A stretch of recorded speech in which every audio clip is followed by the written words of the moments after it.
এটাই মুসলমানের কাজ। মুসলমানকে আল্লাহ পাক শেখাচ্ছে, কুল ইন্না সালাতি ওয়া নুসুকি ওয়া মাহইয়ায়া ওয়া মামাতি লিল্লাহি রাব্বিল আলামিন। পড়েন আমার সাথে, কুল ইন্না সালাতি ওয়া নুসুকি ওয়া মাহইয়ায়া ওয়া মামাতি লিল্লাহি রাব্বিল আলামিন। আল্লাহ পাক বলেন, বলো। কাদেরকে বলতেছেন? আমাদেরকে। কাদেরকে? বলো বলো। ইন্না সালাতি, নিশ্চয়ই আমার নামাজ, ওয়া নুসুকি, আমার কুরবানি, ওয়া মাহইয়ায়া, আমার বেঁচে থাকা, ওয়া মামাতি, আর আমার মরে যাওয়া, কার জন্য? লিল্লাহি রাব্বিল আলামিন। সব কিছু পরওয়ারদিগার, তামাম বিশ্বের, তামাম জাহানের পালনেওয়ালা রব, তার জন্য আমার বেঁচে থাকা, আমার মরে যাওয়া, আমার নামাজ, আমার কুরবানি, সব কার জন্য? চিল্লায় কোন কার জন্য? আল্লাহ পাকের জন্য। এই কথাই আল্লাহ পাক বলছেন, উদখুলু ফিস সিলমি কাফা, পরিপূর্ণরূপে ইসলামের মধ্যে দাখিল হয়ে যাও। একটু আধটু না। রাজনীতিতে তুমি রাজনীতিতে যাবা আমেরিকার দিকে, গণতন্ত্রের দিক থেকে যাবা আমেরিকার দিকে, রাজনীতির দিক থেকে যাবে তুমি ব্রিটিশের দিকে, সংস্কৃতির দিক থেকে যাবা তুমি শান্তিনিকেতন, তুমি যাবা দিল্লি, গয়া, কাশী। এর নাম মুসলমান না, এগুলোর নাম মুনাফিক। এগুলোর নাম কি? যারা বলেন নাম কি? তোমাকে যেতে হবে মক্কা মদিনা হতে হবে। কোন পন্থী? মক্কা মদিনা পন্থী হতে হবে। উদখুলু ফিস সিলমি কাফা, পরিপূর্ণরূপে ইসলামের মধ্যে দাখিল হয়ে যাও। অল্প একটু আধটু দাখিল হলে চলবে না। সুতরাং ধর্ম নিরপেক্ষ হওয়ার কোনো সুযোগ ইসলামে নাই। আছে? আচ্ছা, আপনারা আমাকে বলেন, দুনিয়ায় কোন নবী ধর্ম নিরপেক্ষ ছিলেন? বলেন, একজন নবীর নাম করেন। একজন নবীর নাম এই বিশাল জনসমুদ্রের কাছে আমি জানতে চাই। একজন নবীর নাম বলুন যিনি ধর্ম নিরপেক্ষ ছিলেন। জি নাই। একজন সাহাবীর নাম বলতে পারবেন? তামাম পৃথিবীর সমস্ত আলেম, উলামা, পীর, বুজুর্গ, মুহাদ্দিসিন, মুফাসসিরিন, মুহাক্কিকিন সব একমত, ধর্ম নিরপেক্ষ মতবাদ একটি কুফরি মতবাদ। এই মতবাদ আল্লাহর নয়, এটা শয়তানের তৈরি। এটা কার তৈরি? আর ইসলামটা কার? আল্লাহর। ধর্ম নিরপেক্ষতা কার? ধর্মের ব্যাপারে নিরপেক্ষ আপনি হতে পারেন না। নিরপেক্ষতাও একটা পক্ষ, নিরপেক্ষতাও একটা পক্ষ। ওরা সরাসরি বলে না, সাহস নাই সেই জন্য বলে না। কি বলে না? ঠিক তো আন্দাজে কইলেন, আগে না শুনবেন। সরাসরি বলে না, কারণ এই দেশে মুসলমান বেশি, সেই জন্য সরাসরি বলে না আল্লাহ নাই। ওইটা বলতে পারে না। বলে যে আল্লাহ আছে, তবে তাদের জায়গাটা একটু সীমাবদ্ধ। কোথায়? এই জাতীয় মসজিদ বাইতুল মুকাররম, তাও তার পাশে যে ফাউন্ডেশন আছে ও দূর আর যাবে না। বাইতুল মুকাররম মসজিদ, অন্যান্য মসজিদগুলি, মসজিদ, খানকা, মাদ্রাসা, এতিমখানা, এর মধ্যে আল্লাহ এবং রসুলকে রাখা হয়েছে। আর বাকি আমার জীবনের বিস্তীর্ণ অঙ্গনে অর্থনীতি, সমাজনীতি, রাজনীতি, স্বরাষ্ট্রনীতি, পররাষ্ট্রনীতি, আমার সেক্রেটারিয়েট, আমার ক্যান্টনমেন্ট, আমার পার্লামেন্ট, এসব জায়গাগুলি আল্লাহর উপরে 144 করা হয়েছে। রসুলের প্রতি 144 চালু করা হয়েছে। এখানে 144 ধারা, আল্লাহও ঢুকতে পারবে না, রসুলও ঢুকতে পারবে না। আল্লাহ রসুলকে দুইটা ভাগ করা হয়েছে। আমার নামাজ, রোজা, হজ, যাকাত আল্লাহর কথা মতো, আর আমার অর্থনীতি, সমাজনীতি, রাজনীতি এগুলি হবে আমার নিজের চিন্তা মতো। এই চিন্তা যারা করেন তারা মুসলমান নন, মুসলমান নন, মুসলমান নন, অবশ্যই মুনাফিক। অবশ্যই কি? এবার দেখেন আল্লাহ কি বলেন। আমরা তো আন্দাজে কথা বলি না। আমরা কি আন্দাজে কথা বলি? আমাদের দলিল কি? জোরে কন্যা দলিল কি? আমার নবী বলেছেন, মান ক্বালা বিহি সাদাকা, আমার কোরআন, আমার আল্লাহর কোরআন দিয়া যারা কথা বলে, মান ক্বালা বিহি সাদাকা, কোরআন দিয়ে যারা কথা বলে তারাই সত্য কথা বলে। কারণ কোরআন হলো আল্লাহর কিতাব। ওয়ামান আসদাকু মিনাল্লাহি কিলা, আল্লাহর চাইতে সত্যবাদী আর কে হতে পারে? আল্লাহ পাক বলছেন, আফাতুমিনুনা বিবাদিল কিতাবি ওয়া তাকফুরুনা বিবাদ, তোমরা আল্লাহ পাকের কিছু কথাকে মানবে আর কিছুকে করবে অস্বীকার। এটাই তো ধর্মনিরপেক্ষতাবাদীদের কাজ, ঠিক কিনা? তারা নামাজ রোজা হজ যাকাত করে কার কথা মতো? বলেন না কার কথা মতো? কিন্তু অর্থনীতি, সমাজনীতি, রাজনীতি এগুলি আল্লাহর কথা মতো করে না। বরং এই কথাগুলি যদি কেউ বলে যে ধর্ম, রাজনীতি, অর্থনীতি, সমাজনীতি, ইলেকশন, ভোট, নির্বাচন, স্লোগান, সমাবেশ সব হতে হবে আল্লাহর কোরআন অনুযায়ী, তাহলে ওরা বলে এরা হচ্ছে মৌলবাদী, এরা হচ্ছে মৌলবাদী। আর এই কথাগুলি প্রচার করার জন্য তাদের পত্রিকার অভাব নাই, আছে। আজকে আমার সামনে এই মাহফিলে হাজার হাজার লোক আছে, কিন্তু টেলিভিশনের সামনে আছে কোটি কোটি মানুষ, ঠিক কিনা? পত্রিকা, 2-4টা পত্রিকা আছে বাংলাদেশে যেগুলি আল্লাহর কথা, ইসলামের কথা মহব্বতের সাথে জীবনের বিনিময়, জীবনের ঝুঁকি নিয়ে পত্রিকায় তারা প্রকাশ করে, ঠিক কিনা? বাকি শত শত পত্রিকা ঝড়ের গতিতে, টর্নেডোর গতিতে ইসলামের সাথে বিরোধিতা করছে কি না করছে না? করছে কি না? করছে। এবং এরাই ধর্মনিরপেক্ষতাকে বাঁচায় রাখার জন্য এক শ্রেণীর বুদ্ধিজীবী কবি সাহিত্যিক তৈরি করেছে এবং পত্রিকাগুলি এদেরকে বাঁচায় রাখে, আর ইসলামের সাথে করে চরম কি বিরোধিতা। দেখেন, এইখানে আমি আসার সাথে সাথে একটা প্রশ্ন আমার কাছে আসলো, একটা প্রশ্ন আসলো। প্রশ্নটা হচ্ছে, সে লোক বলেছে যে ওয়াজ মাহফিলের আমাদের সমাজে এক শ্রেণীর লোক আছে যারা এই বলে জনগণকে বিভ্রান্ত করছে যে সাইদি সাহেব এবং অন্যান্য বিখ্যাত আলেমগণ ওয়াজ মাহফিলের মাধ্যমে প্রচুর অর্থ উপার্জন করছে। এই সকল লোকদের প্রশ্ন হলো, আলেমগণ নবী ওনার নাজিলকৃত কোরআনের আলোচনার বিনিময়ে কোনো অর্থ উপার্জন করছেন কেন? এই প্রশ্নটির সৃষ্টি হয়েছে কদিন আগে একটি পত্রিকায়, ভারতের টাকায় পরিচালিত, আমি নাম বলবো না। সেই আমি তখন কুমিল্লা মাহফিল করতেছি, তারা লিখেছে 3 রাত্র তিনি সেখানে বক্তৃতা করবেন, সন্ধ্যা থেকে ফজর পর্যন্ত ওয়াজ ফরমাইবেন। আমি তো জীবনেও সন্ধ্যা থেকে ফজর পর্যন্ত ওয়াজ ফরমাই নেই কোথাও। তারপরে প্রতিদিন 25,001 টাকা করে নিবেন, 3 রাত্রে 75,003 টাকা তিনি সেখান থেকে গ্রহণ করবেন। পত্রিকায় এসেছে। পরের দিন সেই কমিটি মাহফিলে দাঁড়াইয়া এর প্রতিবাদ করলো, ঘৃণা জানালো যে কোনোদিন আমরা ওনাকে ধরনের পয়সা করি দেই নেই। জিন্দিগিতে মানুষের সঙ্গে কন্ট্যাক্ট করে, চুক্তি করে আমি সাইদি টাকা নিয়েছি, এর প্রমাণ কোন মায়ের সন্তান, বাংলাদেশ তো দূরের কথা, তাম পৃথিবীতে কেউ দিতে পারবে না। পত্রিকাগুলি এগুলি ছেপে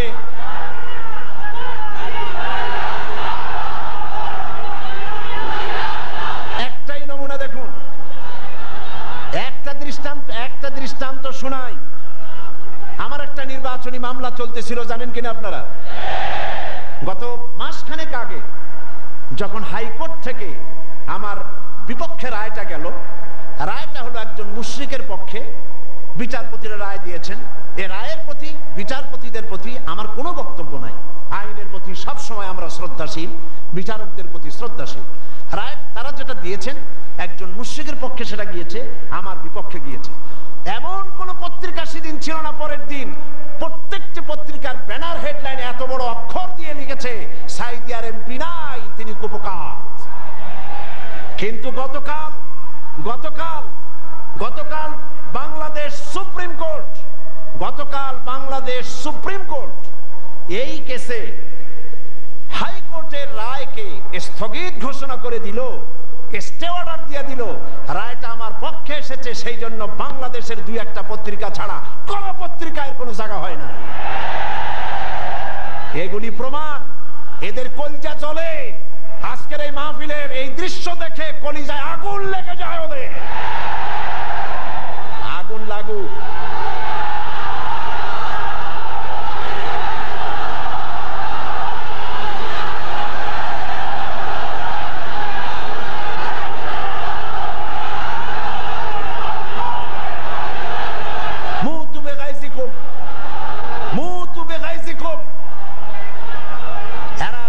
থাকবে।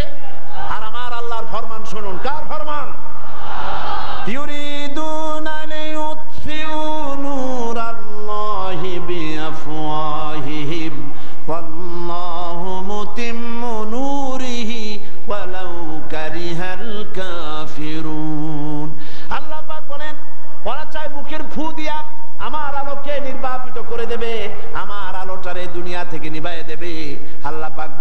ওদের মনের মধ্যে যত জ্বালা পোড়া হোক না কেন, আমার দিনকে আমি, আমার দিনের আলোকে আমি প্রজ্বলিত করে রাখবো, এটাকে আমি পূর্ণতা দান করব। ওদের কলজে যত পুড়ুক, জ্বলতে থাকো, পুড়তে থাকো। তোমাদের চোখের সামনেই এই বাংলাদেশের একদিন আসবে যেদিন তোমাদের নাকের ডগার উপর দিয়ে কালেমার পতাকা করে উঠবে, ইনশাআল্লাহ। বলেন ইনশাআল্লাহ, বলেন ইনশাআল্লাহ। এবার বিশ্বকবি কি বলেন শোনেন। বিশ্বকবি আল্লামা ইকবাল বলেন, সতীজা কর রহা হ্যায় अज़ल से ताइम रोज, सतीजा कर रहा है अज़ल से ताइम रोज, चरागे मुस्तफावी से शरारे बुलहबीस। সে আবামান কাল থেকে শুরু করে পর্যন্ত নমরুদ, ফেরাউন, হামান, সাদ্দাত, আবু জাহেলের গোষ্ঠীরা নবুয়তের চারাগকে নিভায়ে ফেলতে চেয়েছে, কিন্তু তাদের হাজারো প্রচেষ্টা সত্ত্বে চারাগে মুস্তাফাবি রাসূল করিম সাল্লাল্লাহু আলাইহি ওয়াসাল্লামের জ্বালানো চারাগটা টিম টিম করে জ্বলতে রয়েছে। টর্নেডো, গর্কি এবং ঝড়ো হাওয়ার মোকাবেলা করে জ্বলতে থাকবে ইলা ইয়াউমিল কিয়ামাহ। কেউ ঠেকাতে পারবে না। পারবে কেউ ঠেকাতে? কেউ ঠেকাতে পারবে না। সুতরাং কোরআন শরীফের কিছু কথা মানবেন আর কিছু কথা মানবেন না, এটার নাম হচ্ছে মুনাফিকি। এটার নাম মুনাফিক। জীবনের সকল ক্ষেত্রে মানতে হবে কার কথা? আল্লাহর কথা। ধর্ম নিরপেক্ষতার অর্থই হলো ধর্মহীনতা। এই ধর্ম নিরপেক্ষতায় যারা বিশ্বাসী তারাই 1972 সনে বাংলাদেশের সবগুলি ইউনিভার্সিটির মনোগ্রাম থেকে ইকরা বিসমি রাব্বিকাল্লাযী খালাক রাব্বি জিদনি ইলমা কোরআনের আয়াতকে তারা তুলে ফেলেছিল। যারা এই ধর্ম নিরপেক্ষতায় বিশ্বাসী তারাই সালিমুল্লাহ মুসলিম হলের মুসলিম শব্দ মুছে ফেলে দিয়েছিল। এই তারাই নজরুল ইসলাম কলেজের ইসলাম শব্দ তুলে ফেলে দিয়েছিল। এই তারাই নিজেদের দলের নামের ভেতর থেকে মুসলিম শব্দটি একটি বিশেষ ধর্মীয় গোষ্ঠীর ভোট পাওয়ার জন্য নিজের দলের নাম থেকে মুসলিম শব্দ বিসর্জন দিতে কুণ্ঠাবোধ করে না। সুতরাং ধর্ম নিরপেক্ষ মতবাদ শয়তানের আবিষ্কার। কার আবিষ্কার? ওরা দুইটা আয়াত পেয়েছে কোরআন শরীফ থেকে, দুইটা আয়াত। ওরা বলে ধর্ম নিরপেক্ষতাবাদের কথা তো কোরআন শরীফই আছে আর বুখারী শরীফও আছে। কোথায় আছে? কয়ে বুখারী শরীফে আছে লাকুম দীনুকুম ওয়ালিয়া দীন। নাউযুবিল্লাহ। আল্লাহর কোরআনের আয়াত নিয়ে ঢুকাইছে কিসের মধ্যে? বুখারীর মধ্যে। লাকুম দীনুকুম ওয়ালিয়া দীন মানে কি? লাকুম দীনুকুম ওয়ালিয়া দীন অর্থ তারা করেছে যে যার ধর্ম তার কাছে। এটা ধর্ম নিরপেক্ষবাদের কথা। তোমরা বাঙ্গালকে হাইকোর্ট দেখাতে চেষ্টা করো। কোরআন পড়তে জানো? লাকুম দীনুকুম বানান করে কেমনে তা জানো? এটা নাজিল হয়েছে কোন প্রেক্ষাপটে তা কি জানো? সুতরাং যা জানো না সে বিষয়ে কথা বলতে এসো না। আমি যদি মেডিকেল সায়েন্স না জানি, আমি যদি চিকিৎসা বিজ্ঞান না জানি, আমি যদি ওষুধপত্রের খোঁজ খবর না রাখি, তাহলে কোনো ডাক্তারের প্রেসক্রিপশনের উপরে কথা বলা আমার ধৃষ্টতা। ঠিক কিনা? যে বিষয় আমি জানি না, অর্থনীতি যদি আমি না বুঝি, তো কোন অর্থনীতিবিদের বক্তব্যের উপরে আন্দাজে কোনো কথা মারিয়ে দেওয়া, মাথা দিয়ে ঠেলা আমার জন্য ঠিক নয়। তো তুমি ধর্ম জানো না, তুমি কোরআন জিন্দেগিতে পড়ো নাই, কোরআন বানান করে কেমনে তাও জানো না, সূরা ফাতিহাও শুদ্ধ করে পড়তে পারো না, লাকুম দীনুকুম শুনাই দিলাম মানুষেরে। আর সাধারণ মানুষ মনে করলো মাশাআল্লাহ আমাদের নেতা নেত্রী তো বুখারীও পড়ে দেখা যায়। লাকুম দীনুকুম ওয়ালিয়া দীন প্রেক্ষাপট কি? কাফেরেরা বলেছিলেন হে রাসূল, কাফেরেরা বলছে কুরাইশ নেতৃবৃন্দ, হে রাসূল, হে মুহাম্মদ সাল্লাল্লাহু আলাইহি ওয়াসাল্লাম, আসো ধর্ম আমরা 50-50 করে ভাগাভাগি করে নিই। এইরকমের করে ঝগড়া ভাগড়া করে কোনো লাভ নাই, আসো আমরা 50-50 করি। বলে কিরকম? বলে কিছুদিন আমরা মসজিদে ঢুকে তোমার আল্লাহরে দুই একটা সেজদা দেবো, আর তুমি কিছুদিন আমাদের মূর্তিগুলোর সামনে এসে একটু প্রণাম দিয়ে যাইও। ধর্ম ভাগাভাগি করে নিই। এই সময় আল্লাহ পাক এই আয়াত নাজিল করলেন। এই সূরার নাম কি? আল্লাহ রাব্বুল আলামিন ওহী নাজিল করে দিলেন, কুল ইয়া আইয়ুহাল কাফিরুন লা আ'বুদু মা তা'বুদুন। হে কাফের বলো, হে নবী বলুন, হে কাফেরেরা, আমরা যার ইবাদত করি তোমরা তার ইবাদত করো না, তোমরা যার ইবাদত করো আমরা তার ইবাদত করি না। সুতরাং লাকুম দীনুকুম ওয়ালিয়া দীন, তোমরা তোমাদের দিন নিয়ে থাকো, আমরা আমাদের দিন নিয়ে থাকি। এটা তো নিরপেক্ষতার কথা নয়, এটা তো পক্ষের কথা। তোমরা তোমাদের ধর্মের পক্ষে থাকো, আমরা আমাদের ধর্মের পক্ষে থাকি। এইটারে তারা বানাইছে নিরপেক্ষর আয়াত। নাউযুবিল্লাহ। কোন শয়তান এদের শিখাইছে আল্লাহই জানে। এরপরে আরেকটা আয়াত তারা বেছে নিয়েছে, সেটা হচ্ছে লা ইকরাহা ফিদ্দীন, ধর্মের মধ্যে বাড়াবাড়ি নাই। নামাজও পড়ে না জীবনে, ওদের সে লোকই বক্তৃতা করে কোরআনের আয়াত দিয়া। লা ইকরাহা ফিদ্দীন, সুবিধাবাদ জিন্দাবাদ। লা ইকরাহা ফিদ্দীন মানে কি? ধর্মের ব্যাপারে বাড়াবাড়ি নাই। সেটা কি? সেটার অর্থ হচ্ছে প্রলোভন দিয়ে, ভয় দিয়ে, অথবা পয়সা কড়ি দিয়ে, অথবা চাপ সৃষ্টি করে কোন ক্রমে অন্য কোন ধর্মের লোককে মুসলমান বানানো যাবে না, এ ব্যাপারে বাড়াবাড়ি করা যাবে না। এটাই হচ্ছে আয়াতের মূল বক্তব্য। লা ইকরাহা ফিদ্দীন, ধর্মের ব্যাপারে বাড়াবাড়ি করা যাবে না, সুতরাং তুমি নামাজ পড়ো, রোজা করো, এটারে আর অর্থনীতি সমাজনীতিতে আইনো না। এটা হলো তাদের বক্তব্য। নাউযুবিল্লাহি মিন যালিক। আপনারা আমাকে বলেন, রাসূল করিম সাল্লাল্লাহু আলাইহি ওয়াসাল্লাম তিনি কি রাষ্ট্রপ্রধান ছিলেন না? আমি বুঝি না মানুষের মাথার মধ্যে এই চিন্তাগুলি কেন আসে না। রাসূল সাল্লাল্লাহু আলাইহি ওয়াসাল্লাম একটা রাষ্ট্র পরিচালনা করেছিলেন। তিনি কি রাজনীতি ছাড়াই রাষ্ট্র পরিচালনা করেছিলেন? বলেন আপনারা। তিনি যে রাষ্ট্রের প্রধান ছিলেন সেটার পরিধি ছিল 12.5 লক্ষ বর্গ মাইল। রাসূলুল্লাহ নবীদের মধ্যে একাই রাজনীতি করেছেন, আর কেউ করে নাই। এমনটি হয়েছে? এই কোরআন শরীফে আর কারো নাম আপনারা জানেন যিনি রাজনীতি করেছিলেন, যিনি রাষ্ট্র চালিয়েছিলেন? বলেন তো নামটা কি? ইউসুফ আলাইহিস সালাম। তিনি খাদ্য এবং অর্থ দপ্তরের মন্ত্রী ছিলেন। একদিকে রাসূল, আর একদিকে অর্থ এবং খাদ্য দপ্তরের মন্ত্রী। কোন দেশে? মিশরের। এরপরে গোটা মিশরের প্রেসিডেন্ট হলেন কে? ইউসুফ আলাইহিস সালাম গোটা মিশরের প্রেসিডেন্ট, দাউদ আলাইহিস সালাম প্রেসিডেন্ট, সুলাইমান আলাইহিস সালাম तमाम পৃথিবীর প্রেসিডেন্ট, রাসূল করিম সাল্লাল্লাহু আলাইহি ওয়াসাল্লাম তিনিও প্রেসিডেন্ট। তিনি ইন্তেকাল করার পরে হযরত আবু বকর রাদিয়াল্লাহু তাআলা আনহু সহ সাহাবীরা রাজনীতি ছেড়ে দিয়েছেন নাকি? বলেন, ছেড়ে দিয়েছে নাকি? হযরত আবু বকর, যার সম্পর্কে রাসূলুল্লাহ বলেছেন तमाम পৃথিবীর মুমিনের ঈমান যদি এক পাল্লায় রাখা হয়, আর এক পাল্লায় যদি আবু বকরের ঈমান রাখা হয়, দুনিয়াবাসী দেখতে পাবে तमाम পৃথিবীর মুমিনের ঈমানের তুলনায় এক আবু বকরের ঈমানের পাল্লাটা ভারী হয়ে যাবে। তিনি খলিফাতুল মুসলিমিন ছিলেন, আমিরুল মুমিনিন ছিলেন, প্রেসিডেন্ট ছিলেন। হযরত ওমর রাদিয়াল্লাহু তাআলা আনহু গোটা বিশ্বের অর্ধেকটা পৃথিবীর প্রেসিডেন্ট ছিলেন, যার সম্পর্কে রাসূল বলেছেন লা নাবিয়্যা বাদি ওয়ালা রাসূলা, আমার পরে নবীও হবে না, রাসূলও হবে না। কিন্তু যদি কেউ নবী হতো আমার পরে, লাকানা ওমর, ওমর অবশ্যই আল্লাহর নবী হয়ে যেতেন। হযরত ওসমান জিন্নুরাইন তিনি প্রেসিডেন্ট ছিলেন। হযরত আলী কাররামাল্লাহু ওয়াজহাহু তিনি প্রেসিডেন্ট ছিলেন না? তাহলে কি করে বলতে পারেন মুসলমানের সন্তান হইয়া, কেমনে বলতে পারেন যে ধর্ম রাজনীতি আলাদা, আমি ধর্ম নিরপেক্ষ? নিরপেক্ষ থাকতে পারবেন না। যেমন পথ চলতে গেলে হয় আপনি রাইটিস্ট হবেন, না হয় আপনি লেফটিস্ট হবেন। হয় ডান দিক দিয়ে চলবেন, না হয় বাম দিক দিয়ে। কিন্তু কেউ যদি কয় যে আমি রাইটিস্ট হব না, লেফটিস্ট হব না, আমি মিডিলিস্ট হব, আমি রাস্তার মাঝখানে দাঁড়ায় থাকবো, আমি নিরপেক্ষ, কোন পক্ষে যাবে না, আমি নিরপেক্ষ রাস্তার মাঝখানে। এখন আপনি ঢাকা চিটাগং হাইওয়ে, মোটরওয়ে, বিশ্ব রোড, এই বিশ্ব রোডের ডান দিকেও নাই বাম দিকেও নাই, যেহেতু আপনি নিরপেক্ষ, আপনি মাঝখানে দাঁড়াইছেন।